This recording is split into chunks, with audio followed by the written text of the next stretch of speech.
আধুনিকতার ভিড়ে হারাচ্ছে ভাদু গান। বাংলার বুকে বিলুপ্ত প্রায় ভাদু গান। বাংলার মাটিতে শতাব্দীর পর শতাব্দী ধরে বেঁচে থাকা এক অনন্য লোকসংস্কৃতি আজ বিলুপ্তির পথে। সেই লোকসংস্কৃতির নাম ভাদু গান।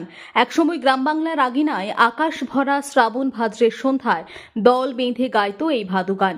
মাঠের ধারে, উঠোনে কিংবা জলকাদায় ভিজে থাকা দিনগুলিতে ভেসে আসত সেই মাটির গান, যেখানে প্রতিফলিত হতো সুখ, দুঃখ, আশা, আকাঙ্ক্ষা আর ভরসার গল্প। কালের স্রোতে আধুনিকতার ভিড়ে হারিয়ে যাচ্ছে ভাদু গান। টেলিভিশন, মোবাইল আর ডিজিটাল বিনোদনের যুগে তরুণ প্রজন্মের কাছে এই গান প্রায় অচেনা হয়ে উঠেছে। কিন্তু আশার কথা হলো, বাংলার কিছু গ্রামীণ মানুষ আজও তাঁদের হৃদয়ে এই প্রাচীন ঐতিহ্যকে আঁকড়ে ধরে রেখেছেন। সামাজিক অনুষ্ঠান, বিশেষত ভাদ্র মাসে আজও কিছু গ্রামের মানুষেরা দল বেঁধে ভাদু গান গেয়ে চলেছেন। শুধু গান নয়, তারা বাঁচিয়ে রেখেছেন আমাদের সাংস্কৃতিক ঐতিহ্য।